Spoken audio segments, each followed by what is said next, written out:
El barrio se moviliza. El barrio se moviliza. El barrio se moviliza.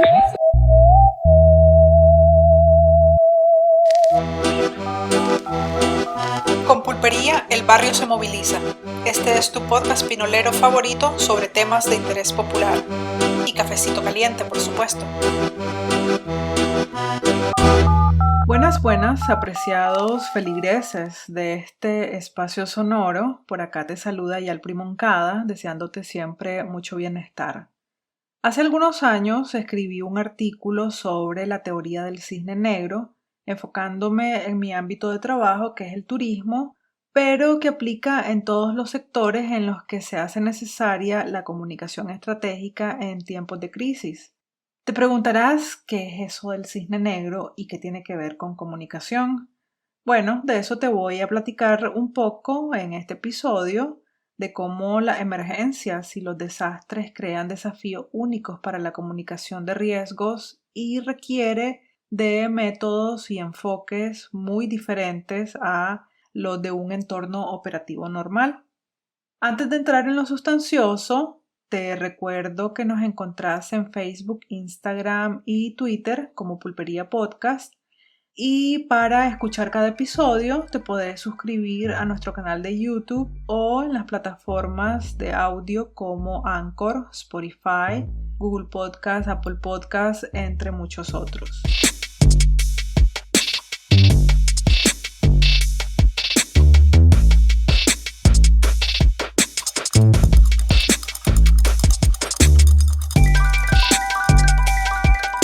Para mi artículo de 2018, el que te comentaba al inicio, me basaba en el concepto popularizado por el analista de riesgo libanés Nassim Nicholas Taleb.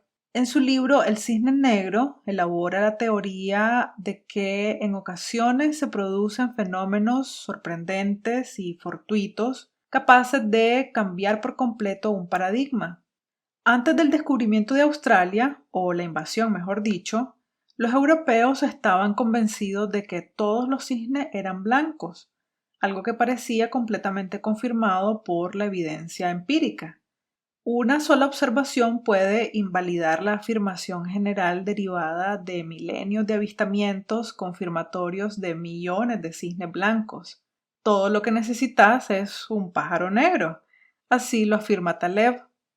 Este explica que lo del cisne negro se convierte en un evento con tres atributos. En primer lugar, es un valor atípico, ya que se encuentra fuera del ámbito de las expectativas regulares, porque nada en el pasado puede señalar convincentemente su posibilidad. En segundo lugar, tiene un impacto extremo. Y en tercer lugar, a pesar de su estado atípico, la naturaleza humana nos hace inventar explicaciones sobre el acontecimiento, haciéndolo explicable y predecible. Yo me hacía la pregunta, ¿qué tan preparado estaba el sector turismo para eventos improbables? El turismo porque era el sector al que me quería dirigir. Esto fue poco antes de que Nicaragua, la población nicaragüense, sufriera uno de los ataques más inesperados a la estabilidad social, política y económica en las últimas 3 décadas, considerando que el cambio al sistema neoliberal inició en 1990, saqueando lo poco que teníamos como nación, empobreciendo y prácticamente echando a morir a gran parte de la población nicaragüense. Definitivamente, los movimientos y acciones terroristas que secuestraron el país en 2018 tomaron por sorpresa a la gran mayoría. Influyó mucho el despliegue de gran cantidad de información falsa, manipulada y sesgada que, no cabe duda, formó parte de un plan macabro de activación opositora, delincuencia organizada y mercadotecnia política. Muchas lecciones se obtuvieron a raíz de ese intento de golpe de Estado y en parte habría que agradecerles a esa pequeña élite mafiosa, pues lograron que buena parte de la sociedad se involucrara y aprendiera más sobre el buen y mal uso de los medios sociales y también a identificar a los medios tradicionales cuyos intereses están claramente definidos y estos no son necesariamente la distribución ética y objetiva de la información. Y ese aprendizaje ayudó mucho al siguiente cisne negro que afrontaríamos no solo en Nicaragua, sino en el mundo entero. Lo cierto es que una adecuada gestión de la comunicación antes, durante y después de una crisis es ineludible si se quiere conservar la confianza de todos los involucrados en las actividades de un sector específico y de otras comunidades interesadas en algún tema en particular. Un plan de crisis con estrategia y acciones estudiadas con anticipación ayuda también a identificar los posibles detonantes, a minimizar la incertidumbre, los rumores y la información falsa, y a comunicar de manera eficiente el interés y el compromiso de los actores por solucionar determinadas situaciones. Por otra parte, las barreras psicológicas también pueden hacer que las personas respondan a las emergencias de diferentes maneras.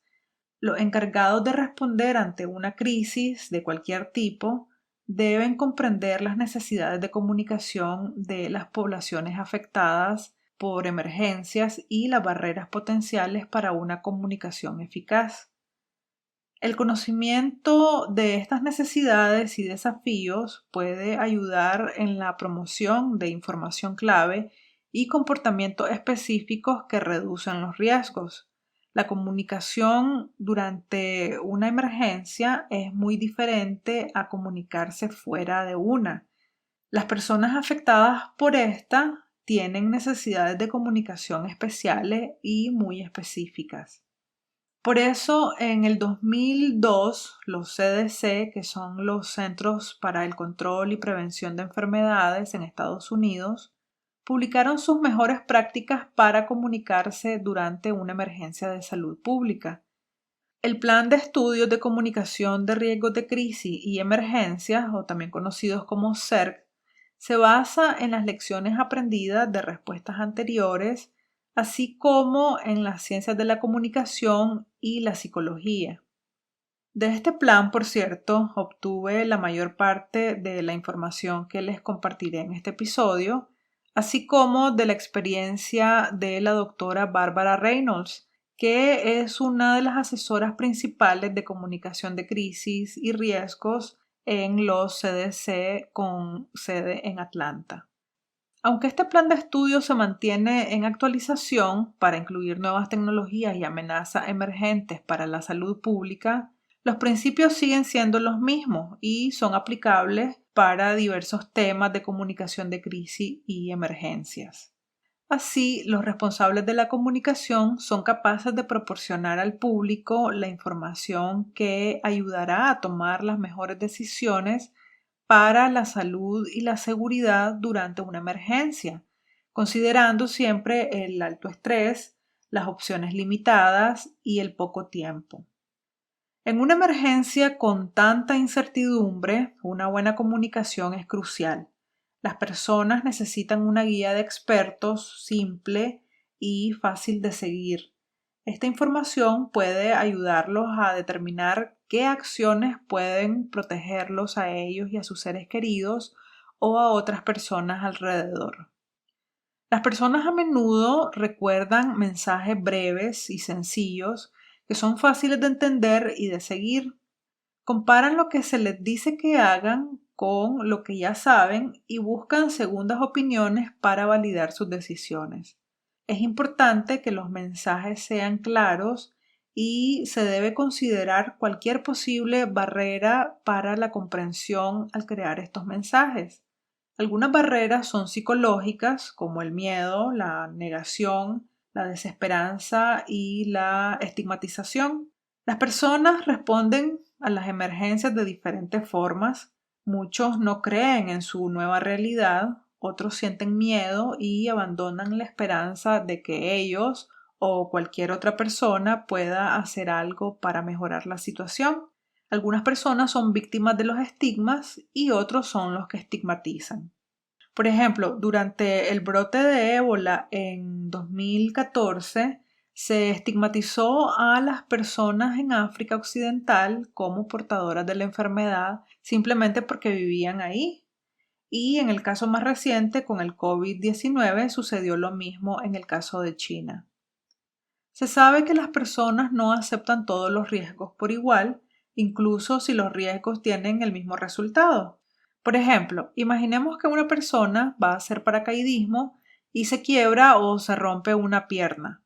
Dado que la acción del paracaidismo fue voluntaria, el resultado puede ser más aceptable. Pero si esa persona cruza la calle, es atropellada por un vehículo y se quiebra la pierna, el resultado puede ser inaceptable e incluso puede provocar indignación porque fue involuntario e impuesto por otra persona. Por lo general, los desastres que son eventos naturales, como el clima severo, son más fáciles de aceptar que los provocados por el hombre. Y los desastres que afectan a los adultos son más fáciles de aceptar o menos perturbadores que los que afectan a los niños. Para medir la percepción del riesgo, se debe considerar tanto la medida científica del riesgo, el peligro, el nivel de emoción, así como la indignación que provoca el riesgo o el resultado. Cuanto mayor es la indignación o la reacción emocional del público, mayor es la demanda de información. Entonces se pueden presentar diferentes combinaciones que requieren diferentes estrategias para comunicarse. Si se identifica un bajo riesgo con baja indignación, se considera una situación ideal. En este caso, la amenaza es baja y el público está reaccionando en consecuencia. En cambio, si una situación es de alto riesgo, ahí es donde realmente se debe ayudar a las personas a lidiar con lo que sucedió y aplicar los principios de comunicación de riesgo ante las crisis y las emergencias. Si se presenta un nivel alto de peligro con una baja indignación, esto requiere de ayudar al público a comprender los riesgos para motivarlos a tomar acciones positivas de cara a la situación. Y por último, la indignación alta en bajo riesgo requiere que se brinde el tipo y cantidad de información que pueda ayudar a las personas a manejar y con suerte reducir la indignación del público. Además, la falta de confianza puede ser una barrera para la comunicación afectiva. Las personas afectadas por una emergencia juzgan la forma en que se maneja una respuesta basándose en la confianza. Así que para promover la confianza se debe hacer lo que se prometió. O dicho de otra forma, es posible fracturar fácilmente esa confianza haciendo promesas y no cumpliendo. La desconfianza hace que sea bastante difícil comunicarse durante una emergencia. Sin confianza, las personas pueden incluso ignorar las recomendaciones destinadas a mantener su seguridad, lo que aumenta el riesgo personal de sufrir, por ejemplo, lesiones o enfermedades potencialmente mortales en el caso de que el riesgo fuera una emergencia de salud o un acontecimiento natural. Un plan bien estudiado y adecuado de comunicación de crisis debería ofrecer algunas formas de mantener la confianza en situaciones de emergencia. Es importante aceptar que la gente se sienta asustada. Los comunicadores no deberían intentar eliminar el miedo por completo. En cambio, deben ayudar a las personas a administrar esos temores e incertidumbres.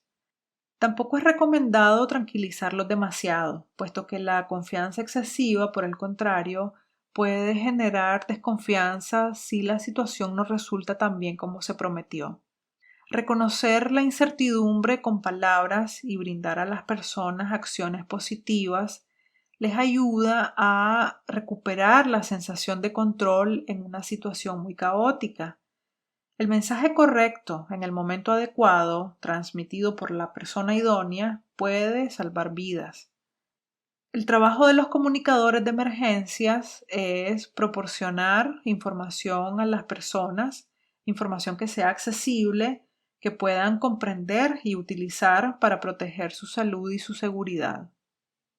Y para ir finiquitando, que como te imaginarás, este tema es más extenso que los datos que te estoy compartiendo ahorita, pero que de alguna forma nos da una noción sobre el tema, sobre el estudio, el trabajo y la dedicación que se requiere en este tipo de comunicación.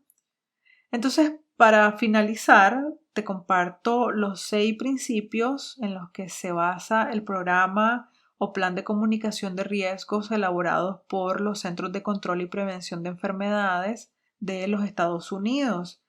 Y como te decía antes, aplica no solo en el sector salud, pero también pueden ser adecuados a otros sectores. Estos principios se deben utilizar para comunicarse en cualquier emergencia. Permiten promover comportamientos positivos que pueden reducir los riesgos de enfermedades y lesiones potencialmente mortales, ya sea que el peligro sea una enfermedad infecciosa o un desastre natural. El primer principio indica que hay que ser el primero. En caso de emergencia, la gente quiere información de inmediato. A menudo, el responsable de comunicación y su organización no tendrán toda la información del principio, pero aún así hay que compartir lo que se sabe. Debido a que las personas tienden a creer en el primer mensaje que escuchan sobre una emergencia, es esencial compartir información precisa de inmediato antes de que comiencen a difundirse rumores u otra información errónea. Si aún no se tiene información, puede ser útil compartir un poco sobre el proceso de respuesta. Esto demostrará que su organización está trabajando en la situación de crisis y aumenta la probabilidad de que el público esté atento a sus comunicaciones en lugar de aceptar recomendaciones de otras fuentes. El segundo principio sugiere que hay que ser lo más exactos posible.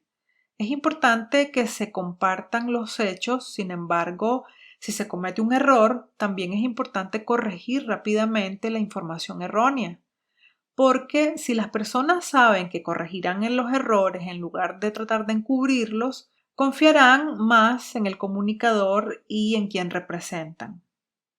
Hay que decirle a la gente lo que se sabe tan pronto como se tengan actualizaciones. Decirles lo que no se sabe y lo que se está haciendo para obtener más información, para brindarles a ellos cuándo se tendrá esa información y cómo será compartida. Ser creíble es el tercero de los principios, decir siempre la verdad, ser transparente, como por ejemplo explicar cómo está confirmando la información, ayuda a aumentar la confianza del público. Si la información cambia, hay que proporcionar actualizaciones oportunas. Cuando no proporciona información, pueden surgir rumores potencialmente dañinos. A pesar del mito común, es más probable que las personas respondan apropiadamente a las noticias, incluso a las malas noticias, que a una ausencia total. Como cuarto principio tenemos expresar empatía. Es importante reconocer las emociones, el miedo, la ansiedad y la incertidumbre en palabras. Demostrar empatía por las personas afectadas por emergencias puede ayudar a generar confianza en su organización. Identificar los diferentes sentimientos que probablemente esté experimentando el público demuestra que usted comprende algo de su situación. Promover la acción es otro principio. Esto puede ayudar a las personas a evitar o minimizar el daño. Las acciones no tienen por qué ser complicadas. Algo tan simple como lavarse las manos puede proteger contra enfermedades como el cólera, el ébola y la gripe. Promover acciones para las personas afectadas por una crisis hace que la comunidad forme parte de una situación de emergencia. Además, mantenerse ocupada puede ayudar a las personas a sentirse menos ansiosas y restaurar una sensación de empoderamiento cuando sucede algo que está fuera de su control. Finalmente, mostrar respeto. Las personas afectadas por desastres pueden haber perdido a sus seres queridos, pueden haber perdido sus posesiones o todos sus medios de vida. Los comunicadores pueden ayudar a mantener su dignidad y sentido de la tradición. Para mostrar respeto, hay que asegurarse de que las comunicaciones sean apropiadas e inclusivas para las culturas de determinados públicos objetivos. Es importante escuchar las preocupaciones y no descartar las preguntas. A medida que evolucione cualquier emergencia, estos principios ayudarán a guiar sus esfuerzos de comunicación y aumentarán las posibilidades de resultados positivos.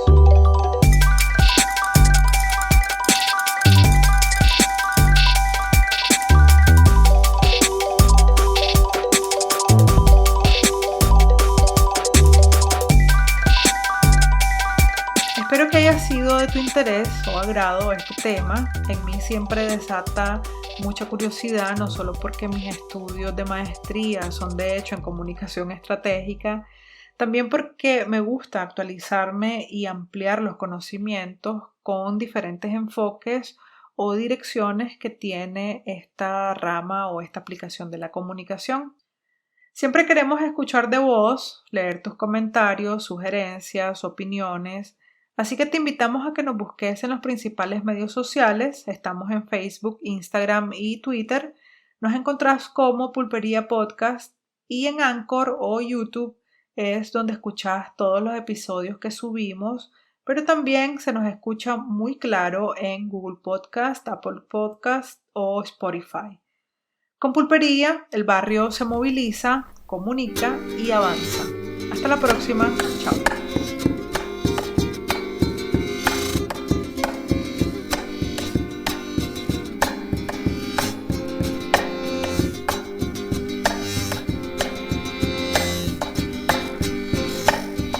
Oh,